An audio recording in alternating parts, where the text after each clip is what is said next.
Here's what's happening now. Snow squalls replacing the sunshine we saw for most of the day. Find out if that's going to have an impact for our evening commutes. Paula?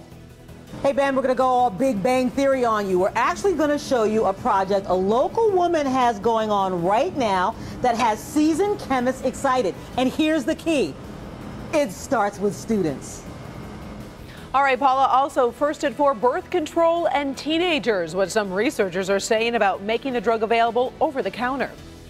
Up first, a fatal head-on collision in Sterling Heights. What police are saying may have caused this tragedy. First at 4 starts now. Live from downtown Detroit, Local 4 News First at 4 starts now. Good afternoon, everybody. I'm Karen Drew. We start with a crash that took the life of a young man. It happened in Sterling Heights. A 25-year-old man is dead after that head-on collision. Police say the two cars smashed into each other on Ryan Road, just north of 16 Mile. The two drivers are injured, but are expected to recover. The lone passenger in the crash was killed. Police are saying alcohol and drugs may have been a factor in the crash, but their investigation is just getting started. A sex assault investigation at Michigan State University is now in the hands of the Ingham County Prosecutor's Office. The prosecutor's office says it has just received follow-up reports from the MSU Police Department. The assault claims come from a female student and involves 3 members of the university's football team. All are currently suspended from team activities. No one is facing any charges at this time, and prosecutors did not offer a timeline for a decision. Waterford police want you to take a close look at the surveillance video from the former Summit Place Mall. They're trying to catch 2 men who broke into the building, probably coming inside through a hatch on the roof. Police believe they were wandering around an office area looking for scrap metal. Take a look at the screen again. If you can identify the men, call Waterford Police, or if you do want to remain anonymous, you can call the tip line. And that number is on your screen, 248-674-COPS. DTE says its disappointed 7,000 customers remain without power almost 1 week after devastating winds tore through Michigan. The company hoped to have everyone back online by last night. DTE didn't provide a new deadline. Our Rod Maloney is talking to residents who are still struggling without power, and you will be hearing their stories tonight on Local 4 News at 5 and at 6. Most of us getting a break from the snow, but we could see some lake effect flurries this evening. So let's take a look at the first forecast with Ben. Yeah, Karen, there's still some sunshine out there in spots, but also, even though these snow showers don't look all that impressive, when you look a little bit closer, these are starting to get a little bit more intense. So it will drop the visibility in some spots, and it will be a variably changing visibility as you get on the roads this evening. So keep that in mind.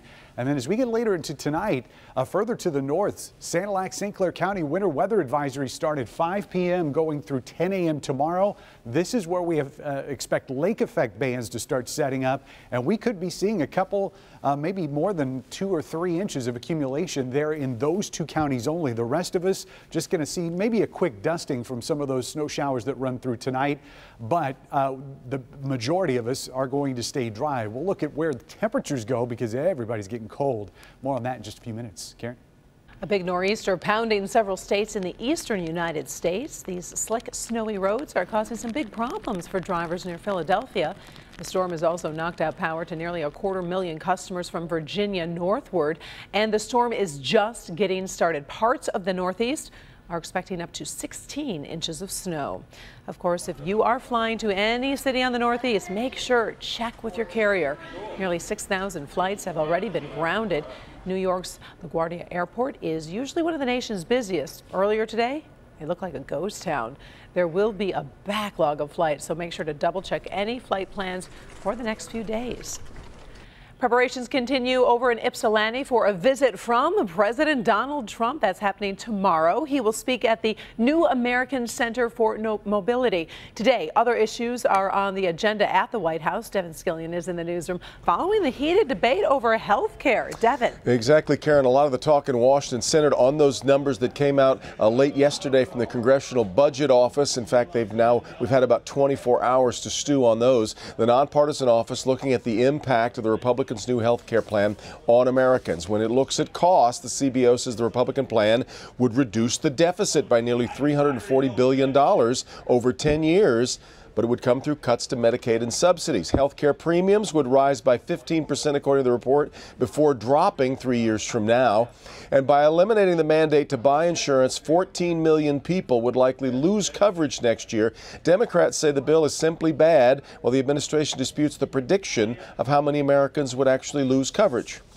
The CBO is assuming if you get Medicaid, once the mandate is gone, you will give up your free Medicaid and replace it with nothing. The CBO report is full of errors, not errors, they're just bad assumptions. They should just pull the plug on this bill.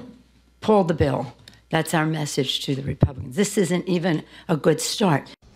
Of course, the White House disagrees. President Trump says if Republicans do not pass a replacement for Obamacare, the 2018 congressional elections would be, in his words, a bloodbath for the GOP.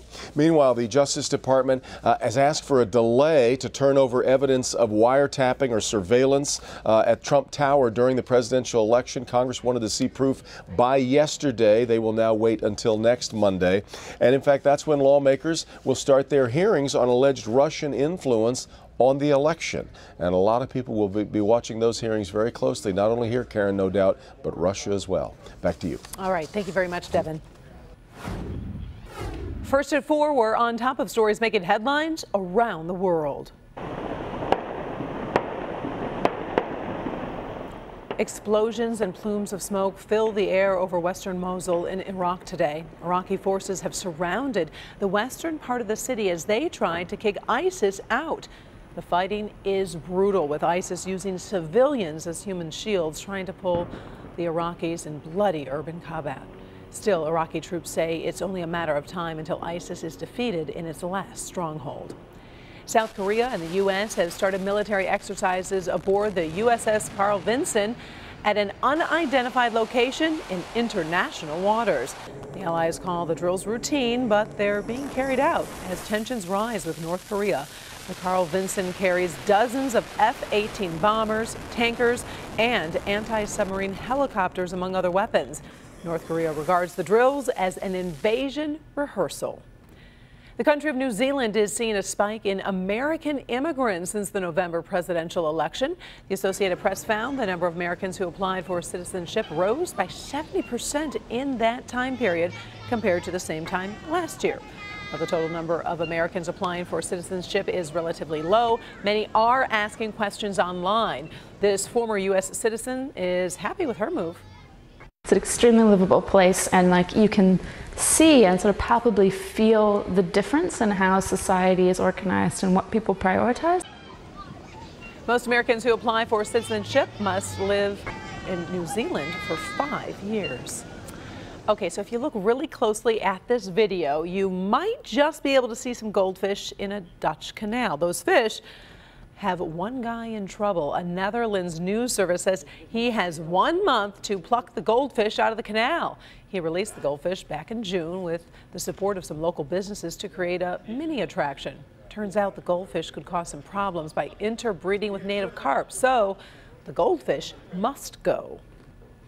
Making chemistry cool? Well, guess what? There is an app for that. A local teacher turned businesswoman has invented a way to get kids interested and excited about science. Our Paula Tutman shows us how it works.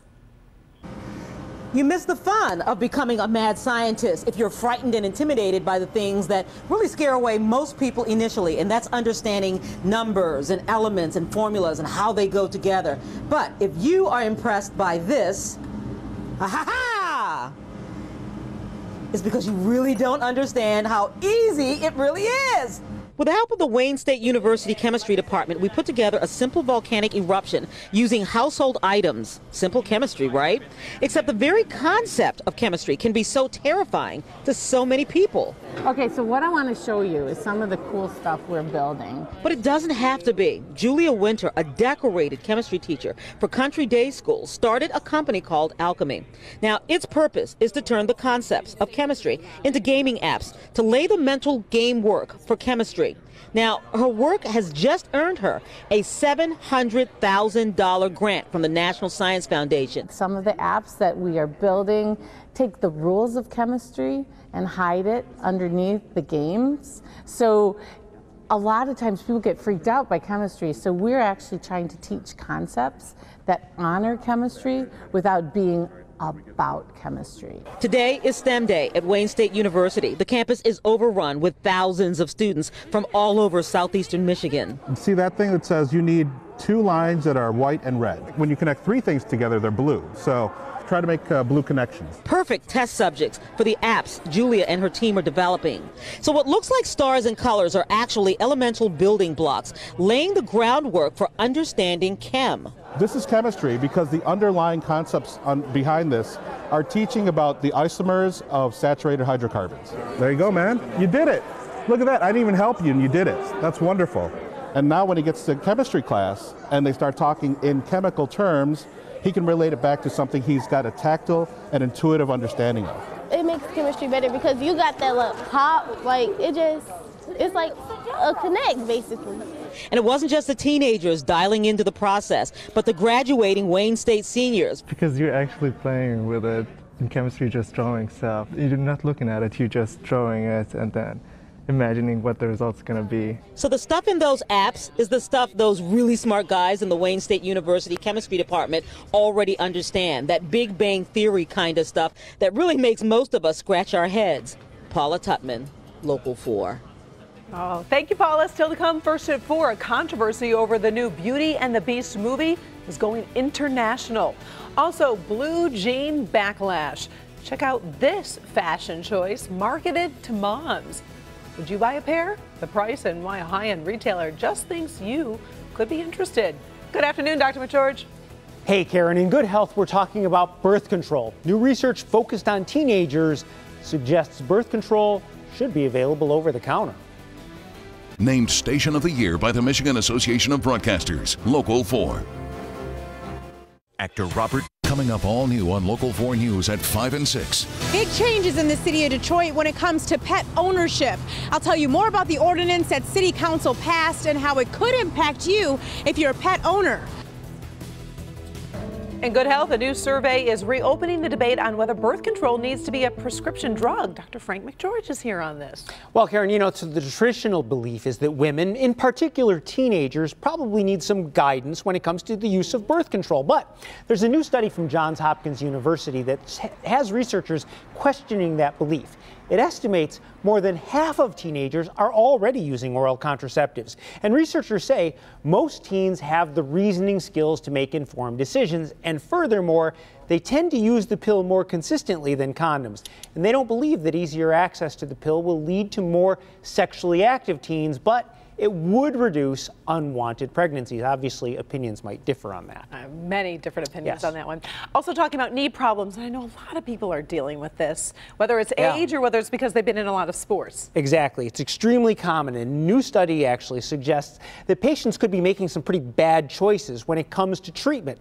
Researchers looked at medical records of more than 86,000 adults who were treated for osteoarthritis of the knee who eventually needed a knee replacement. Well, they found more than 1/3 of the costs for treating those patients before their knee replacement went to non-recommended therapies like steroid injections, while only 11% of the expenses went toward preferred therapies like physical therapy and anti-inflammatory drugs. So the bottom line is, if you're having a knee issue, you should probably see an orthopedic surgeon and talk about exploring the best non-surgical options so you're not really wasting your time or money. All right. Thank you, Doc.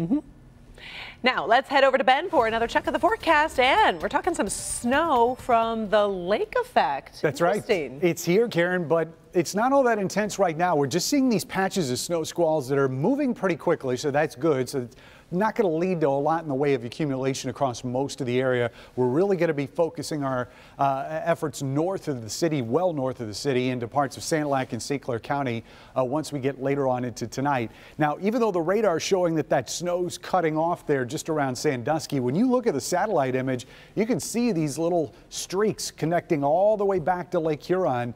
So we're likely seeing snow even north of where the radar is sort of overshooting some of that shallow stuff. By the way, the reason that you're seeing the state mostly white is this is a visible satellite. It's actually taking images of the snow cover that's on the ground, so it's sort of blending in with the clouds there, a little difficult to see, but we are anticipating that these little patches are going to become more organized bands as we get into the evening hours, and that's what's setting up here. This is 10 o'clock tonight as these winds coming off of Lake Huron will start moving these banded snow areas into Sanilac and St. Clair counties, and this is where we could be getting 2-3 inches plus of snow, but it's going to be in very narrow areas and pretty much confined to those two counties. As the winds shift around more as we get into tomorrow morning, this is 10 a.m., that snow is going to shut off. And by the way, everything that we see south of here is going to be pretty much gone once the sun sets. So we'll see skies becoming partly cloudy as we get into tonight, and then we'll spend tomorrow with a good deal of sunshine, but it is still going to be chilly. In fact, outside right now, we did have some sunshine. It looks like that snow starting to roll in to the city. Current temperature 22. We've got a wind chill of 7, and we're getting even colder tonight. Overnight lows are going to be down around 10 degrees on either side of that.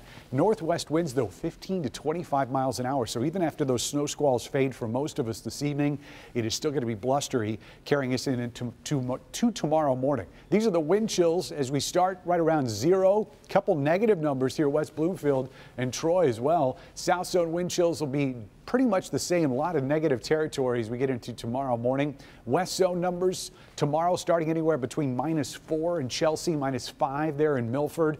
And you'll still be seeing some of those snow bands here in our north zone, but you're also going to be dealing with wind chills otherwise. And temperatures will be close to the 10-degree mark, but those wind chills will be closer to 5 below as we get started. Steadily warming up as we head into the upcoming weekend. 42 on St. Patty's Day with some rain. Some snow comes in on Saturday. Could be some minor accumulations there. And then we ramp back up, and believe it or not, spring starts on Monday. May not feel like it, Karen, but it's going to be here.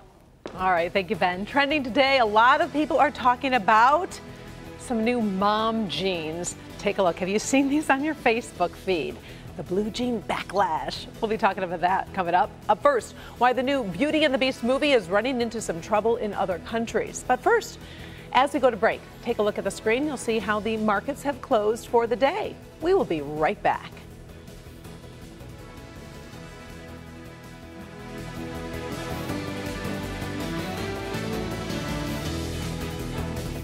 Why are you... In today's trending stories, the Disney movie Beauty and the Beast is running into some issues really all around the world because of a gay storyline. Russia has raised the age limit to 16 so younger kids can't see the film. Malaysia wanted the gay storyline edited out but has put the release of the movie on hold.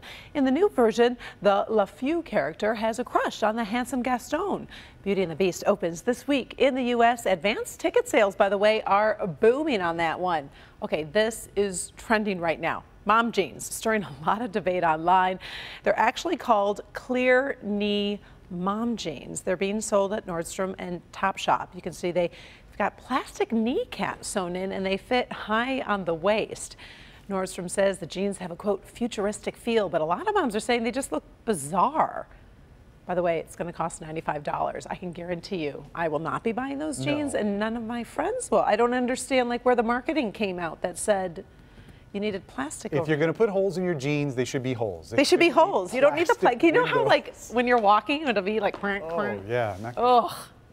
Awful. All right, don't ignore the snore event. It was a huge success yesterday. We took a lot of calls and questions about snoring and sleep issues. So if you did miss it, or you might have some more questions about snoring, you can review all of Paula Tutman's special reports at clickondetroit.com. It's really easy to find. You'll just find it on the health page. And she covers a lot of different things from possible health issues to snoring remedies. Definitely worth your time to check it out. Still ahead, getting up close and personal with a shark, a memorable moment caught on video, and it's not as dangerous as you might think. Trendy drinks are everywhere, from coconut water to kombucha, bulletproof coffee to bone broth, and countless detox teas. Tonight at 11, Dr. Frank McGeorge talks to an expert about which ones are safe to sip. There's some therapeutic benefit to that. You feel a little bit better. It certainly helps with hydration. And which could be dangerous to drink. There's certainly things out there that may hurt you. The truth about trendy beverages tonight at 11. Finally, first at 4, if you saw the movie Jaws, the video you're about to see might make you a little bit nervous. Dun, dun, dun, dun, dun. Don't worry, this shark tale does not involve a great white, but still pretty cool. A couple boating near Jupiter, Florida, ran into a large whale shark and decided to get really close. Yeah, look how close. The whale shark is known as the largest living non-mammal vertebrae and are completely harmless to humans. But even knowing those facts, wow, I just think I'd be nervous. Was that a dog on the front of the boat, by the way? I wonder what that dog was thinking. Cool trip. Yeah, I don't know. Thank you so much for joining us for First at 4. Inside Edition is next. Have a great afternoon, everybody.